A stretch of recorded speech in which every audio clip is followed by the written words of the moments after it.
పేరు doctor B Divyasri, gynaecologist మరియు reproductive medicine specialist in ARC fertility centre. ఇప్పుడు ARC fertility centre previously only Tamil Nadu మిగతా స్టేట్స్లో ఉండింది. ఇప్పుడు ఆంధ్రప్రదేశ్లో నెల్లూరు అండ్ హైదరాబాద్లో కూడా వీళ్ళ బ్రాంచెస్ స్టార్ట్ అయి ఉన్నాయి. సో దట్ మన తెలుగు ప్రజలకు కూడా ఈ మన ఏఆర్సీలో ఉన్న ఫెసిలిటీస్ అన్నీ అందుబాటులో తీసుకొచ్చారు వీళ్ళు. సో ఇప్పుడు మన దగ్గర ఏఆర్సీ ఆల్మోస్ట్ 27 బ్రాంచెస్ ఇంటర్నేషనల్గా కూడా ఉన్నాయండి. ఇంత తొందరగా ఇంత పెరగడానికి కారణం మనకున్న best group of doctors with ప్రతి ఒక్క పేషెంట్కి మనము ఇచ్చే ట్రీట్మెంట్ వాళ్ళకి వచ్చే సక్సెస్ వల్లనే. సో ఎవరైతే ఇన్ఫర్టిలిటీ సమస్యతో బాధపడుతున్నారో మీకు దగ్గరలో ఉన్న ఏఆర్సీ ఫర్టిలిటీ సెంటర్కి అప్రోచ్ అయ్యి మీకు తగ్గ ట్రీట్మెంట్ని మీరు ప్లాన్ చేయించుకొని తీసుకోవటం వల్ల మీరు సక్సెస్ని తీసుకోగలుగుతారండి. సో మన దగ్గర అది కాకుండా మన ల్యాబ్ కానీ మన దగ్గర ఉన్న ఫెసిలిటీస్ కానీ ఇన్వెస్టిగేషన్స్కి మన దగ్గర చాలా హై టెక్నాలజీ ఉన్నాయి. సో మన స్టాండర్డ్స్ కూడా చాలా ఎక్కువగా ఉంటాయండి. మిగతా దగ్గరలో లేని ప్రొసీజర్స్ అన్నీ కూడా మనము చేస్తుంటాం. సో ఈరోజు నేను ఐవీఎఫ్ అండ్ ఇక్సీ ప్రొసీజర్స్కి రెండింటికి డిఫరెన్స్ చెప్తున్నాను. సో చాలా బయట మనము వాడుక భాషలో ఐవీఎఫ్ ఇక్సీ అని ఒకటే అంటూ ఉంటాము, కానీ చాలామందికి ఇక్సీ ఏంటి ఐవీఎఫ్ ఏంటి అనేది ఎవరికి ఐడియా ఉండదు. సో డిఫరెన్స్ ఏంటి అంటే పెద్ద డిఫరెన్స్ ఏమి ఉండదు. సో ఆల్మోస్ట్ ఏంటంటే ఐవీఎఫ్ అంటే ఇన్ విట్రో ఫర్టిలైజేషన్, ఇక్సీ అంటే ఇంట్రాసైటోప్లాస్మిక్ స్పెర్మ్ ఇన్సిమినేషన్. ఈ రెండు ప్రొసీజర్స్లో బేసిక్గా బయట చూడడానికి రెండు సేమ్గా ఉంటుంది, మీకు జరిగే ప్రొసీజర్ సేమ్, కానీ ల్యాబ్లో మేము చేసే ప్రొసీజర్లో డిఫరెంట్ వస్తుంది అనమాట. సో ఐవీఎఫ్కి అయితే ఏమి ఇక్సీకి అయితే ఏమి సేమ్ మనకి వైఫ్కి ఇంజెక్షన్స్ ఉంటాయి, ఎగ్ డెవలప్మెంట్ జరుగుతుంది. ఎగ్ డెవలప్మెంట్ జరిగిన తర్వాత ఎగ్ని మేము ఎగ్ పికప్ చేస్తాము. చేసిన తర్వాత డిఫరెన్స్ స్టార్ట్ అవుతుంది. ఒకసారి మీ దగ్గర నుంచి మేము సెమెన్ తీసుకున్న తర్వాత దాంట్లో స్పర్మ్స్ని మంచిగా సపరేట్ చేసిన తర్వాత సో ఐవీఎఫ్లో ఏం చేస్తామంటే ఒక ఎగ్ని ఒక డిష్లో పెట్టి ఎగ్స్ని వాటి చుట్టూ స్పర్మ్స్ని పెడతాం. సో దాంట్లో మంచి స్పర్మ్ ఏదైతే బాగుందో అదే వెళ్ళి ఆ ఎగ్ని ఫర్టిలైజ్ చేస్తుంది అనమాట, అంటే అదే ఎంబ్రియోగా ఫామ్ అయిపోతుంది. అదే ఇక్సీలో ఏం జరుగుతుంది అంటే ఆ ఎగ్ని మనము మైక్రోస్కోప్లో చూసి మనం నచ్చిన స్పర్మ్ని మనకి మంచిగా అనిపించిన స్పర్మ్ని తీసుకొని ఆ ఎగ్ లోపలికి మనము నీడిల్ ద్వారా వదిలేస్తాం. సో దట్ మనము అది ఫర్టిలైజేషన్ చేస్తున్నాం. ఆ ఐవీఎఫ్కి ఇక్సీకి మెయిన్ డిఫరెన్స్ ఇదే. సో ఐవీఎఫ్లో అది నేచర్కి వదిలేస్తాం అనమాట. సో మనం ఒక డిష్లో పెట్టేసి మనము ఒక రోజంతా అలా పెట్టేసి ఉంచేస్తాము, ఆ తర్వాత మళ్ళీ మనం చెక్ చేస్తామన్నమాట. ఎగ్ని స్పర్మ్ని ఒకటే దగ్గర పెట్టేసి ఆ తర్వాత మళ్ళీ ఒక 24 hours తర్వాత మనం చెక్ చేస్తాం అవి రెండు కలుసుకున్నాయా, ఫ్యూజ్ అయినాయా లేదా అనేది. అదే ఇక్సీలో కొన్నిసార్లు అది ఫ్యూజ్ అవ్వకపోవచ్చు ఐవీఎఫ్ చేసినప్పుడు, కానీ ఇక్సీలో అలా ఉండదు. ప్రతి ఎగ్ని మనం ఒక స్పర్మ్ తీసుకొని మనమే దాన్ని నీడిల్తో ఇంజెక్ట్ చేసేస్తాం లోపలికి. సో దట్ మనకి ఫర్టిలైజేషన్ అనేది బాగా ఎక్కువ శాతం ఉంటుంది. సో మనమే చేస్తున్నాం కాబట్టి ఆల్మోస్ట్ 70 to 80% మనకి ఫర్టిలైజేషన్ అనేది జరిగిపోతుంది అనమాట. సో ఐవీఎఫ్కి ఇక్సీకి మెయిన్ డిఫరెన్స్ ఇదే. ల్యాబ్లో జరిగే ప్రొసీజర్లో డిఫరెన్స్ వస్తుంది. ఐవీఎఫ్ అంటే ఒకటే డిష్లో అవి ఏది స్పర్మ్ బాగుందో అదే వెళ్ళి దాన్ని ఫ్యూజ్ చేసుకుంటుంది ఎగ్ని. అదే ఇక్సీ అనుకోండి, మనము నచ్చిన మంచి స్పర్మ్ని చూసి మైక్రోస్కోప్లో మనము దాంట్లోపలికి స్పర్మ్ లోపలికి ఇంజెక్ట్ చేస్తామన్నమాట. సో ఈ రెండింటికి మెయిన్ డిఫరెన్స్ ఇదే అండి. సో బయట మీరు ఐవీఎఫ్ చేయించుకుంటున్నారా ఇక్సీ చేయించుకుంటున్నారో మీరు డాక్టర్ని కన్సల్ట్ అయినప్పుడు మీరు ఐవీఎఫ్ ప్లాన్లోకి వెళ్ళినప్పుడు మీ డాక్టర్ని అడిగి తెలుసుకోండి. సో లోపల ల్యాబ్లో మీకు ఐవీఎఫ్ అనేది జరుగుతుందా ఇక్సీ అనేది జరుగుతుందా. ఏఆర్సీ హాస్పిటల్ ఇండియాలోనే మొత్తం 14 సెంటర్లు ఉన్నాయి. గూడూరులో ఈ మధ్య స్టార్ట్ చేస్తున్నారు. స్టార్ట్ చేయడానికి మెయిన్ రీజన్ ఏంటంటే ఏఆర్సీ హాస్పిటల్స్ అనేది ఒక చైన్ ఆఫ్ హాస్పిటల్స్. అవి ఒక్కొక్క బ్రాంచ్ స్టార్ట్ చేసి అట్లానే ఏం ఫాలోఅప్ ప్రతి దాంట్లో ప్రాపర్గా ఫాలోఅప్ ఉండి ప్రతి దాంట్లో అన్ని ఫెసిలిటీస్ ఉండేలాగా చేస్తున్నారు. ప్లస్ ఒక ప్రోటోకాల్ బేసిస్గా స్టార్ట్ చేస్తారు. అన్ని హాస్పిటల్స్లో ఎలా ఉంటాయంటే అందరూ భార్యలో ఏం ప్రాబ్లమ్స్ ఉన్నాయి అవి ఫస్ట్ కరెక్ట్ చేయాలని చూస్తారు తప్ప భర్తలో ఏదైనా ప్రాబ్లం ఉందా అది కూడా చూసుకోవాలి అనేది ఎవరు పట్టించుకోరు. మేము ఇక్కడ ఏంటంటే రెండింటికి ఈక్వల్ ఇంపార్టెన్స్ ఇస్తాం. భర్త భార్య ఇద్దరు కలిసి రావాలి హాస్పిటల్కి, ఇద్దరిని మనం పరీక్షించాలి అనేది మెయిన్ కాన్సెప్ట్ ఇక్కడ. భార్య టెస్టులు చేస్తాము, భార్యలో రక్త పరీక్షలు స్కానింగ్ అవన్నీ చేస్తాం. అది కాకుండా భర్తలో కూడా మన పరీక్షలు భర్తకి ఇంకేమైనా అవసరం ఉందా అవన్నీ కూడా చేసుకుంటాం. సో ఫస్ట్ ఇవాల్యుయేషన్లో మేము ఏంటంటే భర్తకి భార్యకి ఇద్దరికి పరీక్షలు చేస్తాం. భార్యలో అన్నీ బాగానే ఉన్నా సరే భర్తలో కూడా పరీక్ష చేసి హార్మోన్ టెస్ట్ ఏదైనా ప్రాబ్లం ఉందా, షుగర్ కొంతమందికి షుగర్ ఉంటుంది కానీ వాళ్ళు ఇప్పటివరకు పరీక్ష చేయించుకొని ఉండరు. సో షుగర్ ఉందా, డయాబెటీస్ ఉందా, అది ఎంత లెవెల్లో ఉంది అది, ప్లస్ బీపీ కొంతమందికి బీపీ ఉండి కూడా వాళ్ళ కరెక్షన్ అసలు ఎప్పుడు బీపీ చెకప్కే వెళ్ళి ఉంటారు ఎందుకంటే వాళ్ళకి అసలు ఏం ప్రాబ్లం లేదు సిమ్టమ్స్ ఉంటాయి. సో బీపీ ఉందా అది ఎలా కరెక్ట్ చేయాలి, షుగర్ ఉందా అది ఎలా కరెక్ట్ చేయాలి. కొన్నిసార్లు థైరాయిడ్ కూడా, థైరాయిడ్ మగవాళ్ళలో కూడా ఉంటుంది, ఆడవాళ్ళలో థైరాయిడ్ ఉంటుంది అని ఏం లేదు, మగవాళ్ళలో కూడా ఉంటుంది. సో అందుకే బేసిక్ ఇవాల్యుయేషన్లో థైరాయిడ్, షుగర్, బీపీ ఇవన్నీ చేసి ఈ హార్మోన్ టెస్ట్ అంతా బాగానే ఉన్నాయి అన్నప్పుడు వేరే ఇవాల్యుయేషన్ చేస్తాం. కణాల పరీక్ష చేస్తాం, సీమెన్ అనాలిసిస్. సీమెన్ అనాలిసిస్లో కౌంట్ ఒక్కటే కాదు, బయట అంతా ఎలా చేస్తారంటే కౌంట్ బాగుంది అంటే సరే మీరు ప్రొసీడ్ అవ్వచ్చు, న్యాచురల్గా ట్రై చేయొచ్చు అని చెప్తారు. కానీ మనకు కౌంట్ ఒక్కటే ఇంపార్టెంట్ కాదు. సీమెన్ అనాలిసిస్లో 3 థింగ్స్ ఉంటాయి, కౌంట్, మొటిలిటీ, మార్ఫాలజీ. ఈ 3 చూసుకొని అవి ఎలా ఉన్నాయి, మార్ఫాలజీ బాగుందా, మొటిలిటీ బాగుందా, కౌంట్ బాగుందా, ఈ 3 థింగ్స్ పరీక్షించి 3 బాగానే ఉన్నాయి అనుకుంటే మనం ట్రీట్మెంట్కి వెళ్ళొచ్చు. కొంతమందికి ఈ 3 బాగానే ఉన్నా ఇంకా వేరే ప్రాబ్లమ్స్ ఉంటాయి, ఎరెక్టైల్ డిస్ఫంక్షన్ అంట. సో అట్లాంటి వాళ్ళకి ఏంటంటే వాళ్ళ కౌంట్ బాగానే ఉన్నా వాళ్ళకి కాంటాక్ట్లో ఉండడానికి కుదరదు. సో అట్లాంటి వాళ్ళకి మేము ఫస్ట్ మెడిసిన్స్ ద్వారానే ట్రీట్మెంట్ ఇస్తాం. మనం ఏం సర్జరీ అదేం అవసరం లేదు. కొన్నిసార్లు జస్ట్ మెడిసిన్స్తోనే వాళ్ళు కాంటాక్ట్లో ఉండి ప్రెగ్నెన్సీ వచ్చిన వాళ్ళు కూడా ఉండాలి.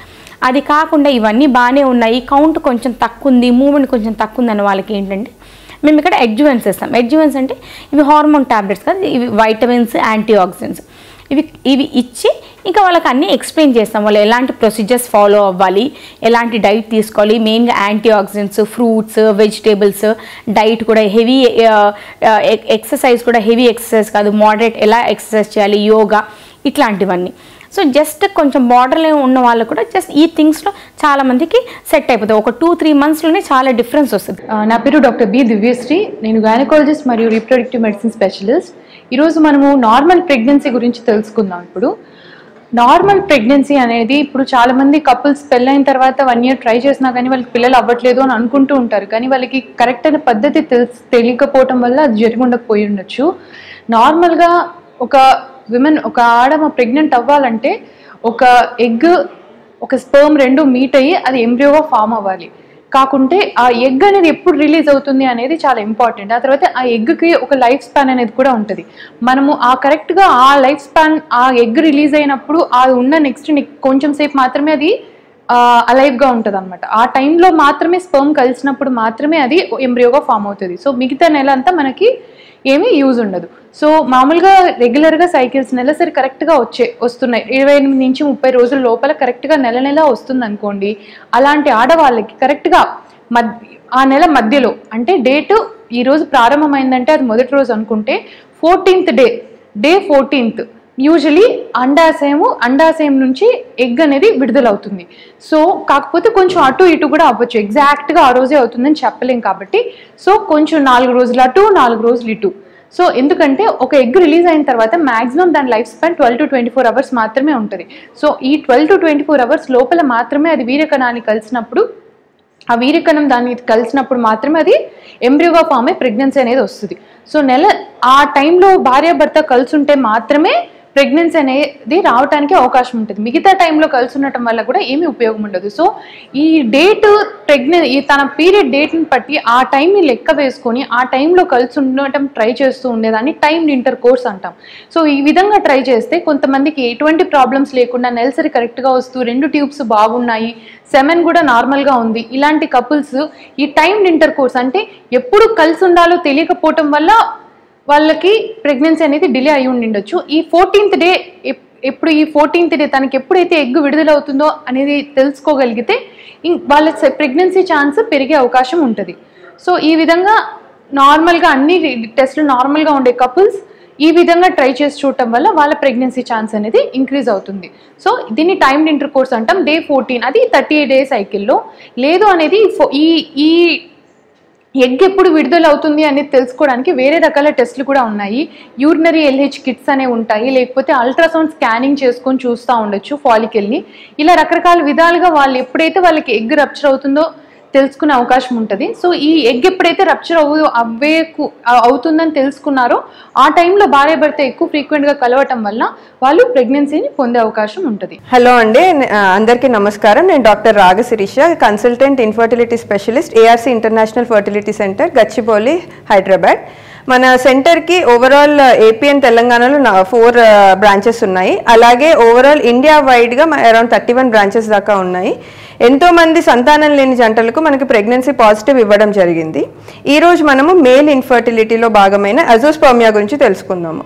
అజోస్పర్మియా అంటే ఏమిటి? అజోస్పర్మియా అంటే ఒక మేల్ పార్ట్నర్ని మనం యూజువల్గా ఇన్ఫర్టిలిటీ ట్రీట్మెంట్కి వచ్చినప్పుడు సెమెన్ టెస్ట్ అనేది ఇవ్వమని చెప్పడం జరుగుతుంది. అలా సెమెన్ టెస్ట్ చేసినప్పుడు మైక్రోస్కోప్ కింద చూసినప్పుడు కణాలు అనేటివి కనిపించకపోతే అప్పుడు దాన్ని అజోస్పర్మియా అంటారు. ఒకవేళ ఈ కణాలు కనిపించకపోతే ఆ శాంపుల్ని సెంట్రిఫ్యూగేట్ చేసి ఒక 15 నిమిషాలు తర్వాత మరలా మైక్రోస్కోప్ కింద పెట్టి చూడడం జరుగుతుంది. అప్పుడు కూడా కణాలు కనిపించకపోతే దానిని అజోస్పర్మియా అని డయాగ్నోస్ చేస్తారు. ఒకసారి కణాలు కనిపించకపోతే పేషెంట్ని మళ్ళీ ఒక 2 వారాల తర్వాత వచ్చి కణాల టెస్ట్ ఇవ్వమని చెప్పడం జరుగుతుంది. అప్పుడు కూడా మనకి కణాలు కనిపించకపోతే పేషెంట్ని అజోస్పర్మియా అని చెప్పి కొన్ని పరీక్షలు చేయించుకోమని చెప్పడం జరుగుతుంది. ఇప్పుడు మనము అజోస్పర్మియాకి కాజెస్ ఏంటో తెలుసుకుందాము. ఈ కాజెస్ని 3 రకాలుగా డివైడ్ చేయడం జరుగుతుంది. Pre testicular, testicular and post testicular causes అంటాము. ప్రీ టెస్టిక్యులర్ అంటే ఏమిటంటే మనకి నార్మల్గా టెస్టిస్లోంచి స్పర్మ్స్ అనేటివి తయారవ్వడానికి బ్రెయిన్ కొన్ని సిగ్నల్స్ అందివ్వాల్సి ఉంటుంది. ఒకవేళ ఈ సిగ్నల్స్ అనేటివి టెస్టిస్ వరకు వెళ్ళకపోతే అప్పుడు కణాలు అనేటివి తయారు చేయడం జరగదు. అప్పుడు దాన్ని ప్రీ టెస్టిక్యులర్ కాజెస్ కింద డివైడ్ చేస్తాం అన్నమాట. టెస్టిక్యులర్ కాజ్ అంటే టెస్టిస్ నుంచే కణాలు అనేటివి తయారు కాకుండా ఉంటాయి. పోస్ట్ టెస్టిక్యులర్ అంటే ఈ తయారైన కణాలు టెస్టిస్ నుంచి బయటకు రావడానికి ఏదో అడ్డంకి ఉన్నది అని అర్థం అనమాట. దానిని అబ్స్ట్రక్టివ్ అజోస్పర్మియా అని కూడా అనడం జరుగుతుంది. దీన్ని ఎలా వేరే ఇన్వెస్టిగేషన్స్ ఏం చేస్తాము? ఇప్పుడు pre testicular and testicular causes గురించి తెలుసుకోవడానికి మనం కొన్ని హార్మోన్ పరీక్షలు అనేవి చేయాల్సి ఉంటుంది. లైక్ FSH, LH, టెస్టోస్టిరాన్ లాంటి హార్మోన్ పరీక్షలు చేస్తాము. అలాగే అల్ట్రాసౌండ్ స్క్రాటమ్ అనేది చేస్తాము. దీని ద్వారా టెస్టిస్ సైజ్ ఎంత ఉన్నది, అడ్డంకి ఏమన్నా ఉందా అని చూసుకుంటూ ఉంటాం అన్నమాట. ఇలా టెస్ట్ చేసిన తర్వాత దాన్ని ఏ కాజ్ కింద అనేది డివైడ్ చేసుకొని దానికి తగ్గట్టుగా ట్రీట్మెంట్ అనేది ఇవ్వడం జరుగుతుంది. ఇప్పుడు సపోజ్ పేషెంట్కి ప్రీ టెస్టిక్యులర్ అంటే బ్రెయిన్ నుంచి సిగ్నల్ అందడం లేదు అనుకుందాం. అలాంటి పేషెంట్స్కి మన బ్రెయిన్ నుంచి రావాల్సిన సిగ్నల్స్ని ఇంజెక్షన్స్ ద్వారా ఇవ్వడం జరుగుతుంది. లైక్ FSH ఇంజెక్షన్ అంటాము, HCG ఇంజెక్షన్స్ అంటాము. ఇలా ఇంజెక్షన్స్ ఇచ్చిన తర్వాత 2-3 నెలల తర్వాత పేషెంట్కి మళ్ళీ సెమెన్ టెస్ట్ చేస్తాము. కొంతమంది పేషెంట్స్కి అలా టెస్ట్ చేసిన తర్వాత సెమెన్లో స్పర్మ్ అనేది కనిపిస్తుంది. అలా కనిపించిన జంటల్ని న్యాచురల్కి కానీ అలాగే IUI కన్సెప్షన్కి కానీ అడ్వైస్ చేయడం జరుగుతుంది. ఇప్పుడు ఒక patient suppose testicular cause of అజోస్పర్మియాతో మన దగ్గరకు వచ్చారు అనుకుందాం. అలాంటి పేషెంట్కి మనము అర్లీగా డయాగ్నోస్ చేస్తే కొన్ని సర్జికల్ ప్రొసీజర్స్ ద్వారా స్పర్మ్స్ అనేటివి బయటకు తీయడం జరుగుతుంది. లైక్ టీసా అంటాం అనమాట. బీజల నుంచి చిన్న ఇంజెక్షన్ వేసేసి బయటకు తీయడం జరుగుతుంది. ఇంకొన్ని కేసెస్లో పోస్ట్ టెస్టిక్యులర్ కాజెస్ అంటే అబ్స్ట్రక్టివ్ అజోస్పర్మియా, వీళ్ళల్లో ట్రీట్మెంట్ అనేది చాలా ఈజీగా చేయడం జరుగుతుంది అండ్ సక్సెస్ రేట్ అనేది కూడా బాగుంటుంది మనకి. సో వీళ్ళల్లో ఏం చేయొచ్చు అంటే బీజం లేదా ఎపిడెడిమిస్లో చిన్న ఇంజెక్షన్ లాగా వేసి స్పర్మ్స్ అనేటివి బయటకు తీస్తాము. అంటే టీసా అంటాము, పీసా, మీసా ఇలాంటి రకరకాల ట్రీట్మెంట్స్ ద్వారా స్పర్మ్స్ అనేటివి తీసి ఫీమేల్ పార్ట్నర్కి IVF చేసి మనము ప్రెగ్నెన్సీ అనేది వచ్చేలాగా చేయడం జరుగుతుంది. సో ఫైనల్గా అజోస్పర్మియా ఉంది అనేసి ఎవరు బాధపడాల్సిన అవసరం లేదు. మనకి వాళ్ళకి ఏ కాజ్ వల్ల అజోస్పర్మియా వచ్చింది అండ్ అర్లీగా డయాగ్నోస్ చేస్తే మనం వాళ్ళకి ఖచ్చితంగా ప్రెగ్నెన్సీ అనేది ఇవ్వడానికి వీలవుతుంది. ఇలాంటి చాలా మంది జంటలకు ARC ఫర్టిలిటీ సెంటర్లో ప్రెగ్నెన్సీ అనేది పాజిటివ్గా ఇవ్వడం జరిగింది.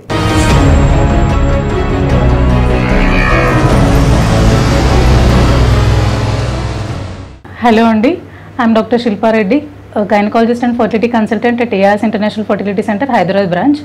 ఈరోజు మనం రోల్ ఆఫ్ హిస్టోలాప్రోస్కోపీ ఇన్ ఇన్ఫర్టిలిటీ గురించి తెలుసుకుందాము. హిస్టోస్కోపీ అంటే నార్మల్గా కింద నుంచి మేము కెమెరా పంపించి అంటే సర్విక్స్ త్రూ యూట్రస్ ఎంటర్ అయిపోయి సర్విక్స్ ఇంకా సర్వైకల్ కెనాల్ కానీ అంటే యూట్రస్ లోపల ఉన్న క్యావిటీని యూట్రస్ది గోడలు అనేవి ఎలా ఉన్నవి నార్మల్గా కంప్లీట్ ట్యూబ్ని మనం చూడలేము, కానీ ట్యూబల్ ఓపెనింగ్స్ క్యావిటీలోకి ఎలా ఉన్నాయనేది మనం చూడడానికి ఉంటుంది. హిస్ట్రోస్కోపీ అసలు ఎందుకు చేస్తాము అన్నప్పుడు ఇప్పుడున్న మన అడ్వాన్స్డ్ స్కాన్ మిషన్స్ వల్ల 3D అల్ట్రాసౌండ్ వల్ల మనం ఏ చిన్న ప్రాబ్లం ఉన్నా మనం ఐడెంటిఫై చేయగలుగుతున్నాము. ఏదైనా చిన్న డౌట్ఫుల్ ఉన్నప్పుడు కానీ లేకపోతే థెరప్యూటిక్ అంటే ఉన్న ప్రాబ్లమ్ని ఐడెంటిఫై చేసి అదే సేమ్ సెషన్లో మనం ట్రీట్మెంట్ చేయడానికి వీలుగా ఉంటుంది. నార్మల్గా ఎండోమెట్రియం కొన్నిసార్లు గ్రోత్ రావడమే పాలిప్స్ లాగా, అంటే చిన్న చిన్న గ్రోత్ లాగా ఉంటుంది.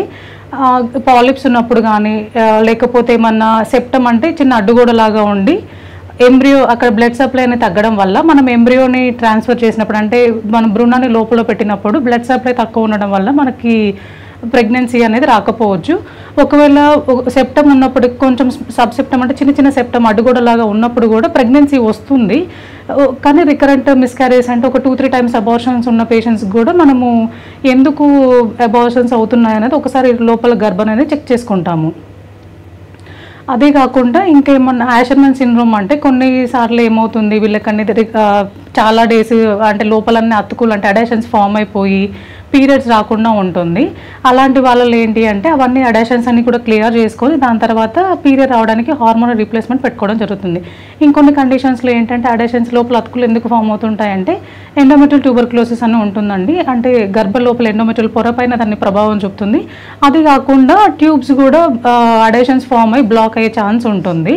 ఇలాంటి కండిషన్స్లో కానీ కొన్నిసార్లు ఇన్ఫెక్షన్స్ వల్ల ట్యూబల్ ఓపెనింగ్స్ ఏవైతే గర్భ క్యావిటీలోకి ఓపెన్ అయి ఉంటాయో ఆ ప్లేసెస్లో చిన్న ఫైబ్రోసిస్ లాగా అంటే అవి క్లోజ్ అయ్యే ఛాన్స్ ఉంటుంది. ఇలాంటి కండిషన్స్లో కానీ లేకపోతే కొన్నిసార్లు మనం ఎన్నిసార్లు ఎండోమెట్రియం ప్రిపరేషన్ అంటే మనం నెక్స్ట్ సబ్సిక్వెంట్ సైకిల్లో ట్రాన్స్ఫర్ చేసుకునే ముందు ఎండోమెట్రియల్ ప్రిపరేషన్ చేసే టైంలో ఏంటి అంటే ఎన్నిసార్లు మనం మెడికేషన్స్ ఇచ్చినా కానీ కొన్నిసార్లు ఎండోమెట్రియల్ లేనింగ్ అంటే గర్భపోరాన్ని సరిగ్గా పెరగడానికి ఉండదు. అలాంటి కండిషన్స్లో కూడా అసలు ఏంటంటే కొంచెం గర్భ లేయర్ని పైన స్క్రాచ్ చేయడం వల్ల కొత్త లేయర్ అని రీజనరేట్ అయ్యి మనకి నెక్స్ట్ రిజల్ట్స్ అనేది లైనింగ్ అనేది మంచిగా రావడం జరుగుతుంది. లేదు అంటే కొంతమంది అబ్నార్మల్ యూటరన్ బ్లీడింగ్ అంటే కొన్నిసార్లు బాగా హెవీ బ్లీడింగ్ అయ్యే వాళ్ళకు కూడా కొన్నిసార్లు మనం హిస్ట్రోస్కోపీ చేసి ఆ లేయర్ అనేది క్లియర్ చేయడం వల్ల కూడా వాళ్ళకి నెక్స్ట్ సైకిల్లో బెటర్ ఛాన్సెస్ అనేది ఉంటుంది. అదే కాకుండా దీంట్లో ఏంటంటే కంప్లీట్ యూట్రస్ది ఏం ప్రాబ్లం ఉంది అనేది మనకు అర్థమవుతుంది. మేము సేమ్ సైకిల్లో కొంచెం బయాప్సీ కూడా తీసేసుకొని దాంట్లో ఇంకేమైనా హిస్టోపాథలాజికల్ ఎగ్జామినేషన్కి పంపించి ఇంకా దాంట్లో ఏమైనా ఎండోమెట్రియం ఎలా ఉంది అనేది చెక్ చేసుకుంటాము. లాప్రోస్కోపీ అంటే పైన చిన్న స్మాల్ ఈ హిస్ట్రోస్కోపీలో మనకి ఎలాంటి ఇన్సిషన్స్ అనేది ఉండదు, కింద నుంచి డైరెక్ట్ వెళ్ళిపోతాము. అదే లాప్రోస్కోపీలో అయితే పైన అబ్డోమన్ పైన చిన్న ఇన్సిషన్ ద్వారా 2 or 3 స్మాల్ హోల్స్ చేసి మేము ఫోటో అండ్ కెమెరా ద్వారా పైన యూట్రస్ అనేది ఎలా ఉంది, దాని షేప్ ఎలా ఉంది, ట్యూబ్స్ అనేవి హెల్దీగా ఉన్నాయా లేదా, లేకపోతే అండాశయాలు ఎలా ఉన్నాయి, దాంట్లో ఏమైనా సిస్ట్ ఏమైనా ఉందా లేదా చెక్ చేసుకుంటాము. మెయిన్గా ఏంటి అంటే మనం ముందు చేసే ట్యూబ్ టెస్ట్ అని హిస్ట్రోసోనోసాల్పింగోగ్రామ్ ఉంటుంది.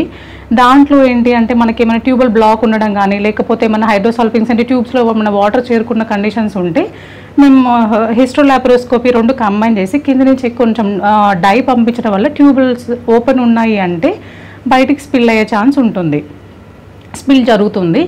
అలా జరుగుతున్న ట్యూబ్స్ అనేది ఓపెన్ అయినా లేదా చేసుకోవడానికి లాప్రోస్కోపీ విత్ డై టెస్ట్ అనేది గోల్డ్ స్టాండర్డ్ ఉంటుంది.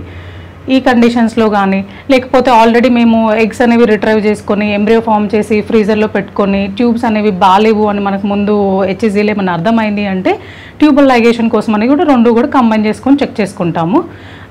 మెయిన్ ఇంకొకటి ఏం ఇండికేషన్ అంటే ఎండోమెట్రియోసిస్ అనేది ఎంత స్కాన్స్లో కనిపించినా కానీ మాకు కంప్లీట్ మేము లాప్రోస్కోపీ చేసి లోపలికి వెళ్ళినప్పుడు కొన్నిసార్లు ఇది యూట్రస్ పైన కానీ ట్యూబ్స్ పైన కానీ ఓవరీస్లో సిస్ట్ లాగా కానీ లేకపోతే ఇంటెస్టైన్స్ పైన కానీ కొంచెం పేరుకునే ఛాన్స్ ఉంటుంది.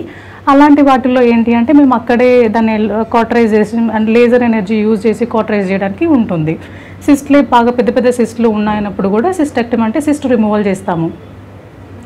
ఇంకొంచెం ఏంటి అంటే సివియర్ పీసీఓడి పేషెంట్స్కి ఏమవుతుందంటే ఎన్నిసార్లు అంటే అసలు వాళ్ళకి మేము ట్యాబ్లెట్స్ ఇచ్చినా కానీ ఇంజెక్షన్స్ ఇచ్చినా కానీ ఎగ్ రిలీజ్ అవ్వకపోవడం కానీ చాలా రెసిస్టెంట్ ఉంటుంది. దాంట్లో ఏంటి అంటే మేల్ హార్మోన్స్ ఎక్కువ ఉండడం వల్ల అసలు ఎగ్ ఎన్ని ఇంజెక్షన్స్ ఇచ్చినా కానీ రెస్పాన్స్ సరిగా ఉండదు. అలాంటి వాళ్ళకి ఒక్కొక్క ఓవరీకి ఒక 3 to 4 పంచెస్ చేసి చాలా జాగ్రత్తగా లేజర్ ఎనర్జీ ద్వారా కటరైజ్ చేయడానికి ఉంటుంది. ఇవే కాకుండా ఇంకేమన్నా ఫస్ట్ ఎంబ్రియో ట్రాన్స్ఫర్ చేసిన తర్వాత కూడా సైకిల్ ఫెయిల్ అయింది అంటే ఎందుకు అవుతుంది అనేది మేము ఒక్కసారి డయాగ్నోస్టిక్ పర్పస్లో కూడా చేసుకోవడానికి ఉంటుంది.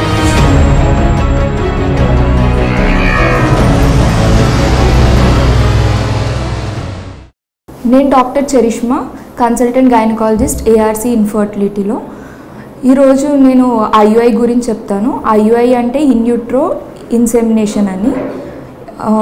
ఐయుఐ జనరల్గా ఎవరికి చేస్తామంటే ఎవరికైతే మగవారిలో కణాలు బాగున్నాయి కానీ కొంచెం తక్కువ సంఖ్యలో ఉన్నాయి, లేకపోతే ఆడవారిలో ట్యూబ్స్ బాగుండి యూట్రస్ కూడా బాగుండి పక్కనున్న అండాశయంలో ఎగ్గులు కూడా బాగానే ఉన్నాయి కానీ వారికి ప్రెగ్నెన్సీ రావట్లేదు అంటే ఫస్ట్ మేమే ఆ మగవారిలోంచి కణాలు తీసుకుని వాష్ చేసి యూట్రస్లో అనేది పెట్టడం జరుగుతుంది.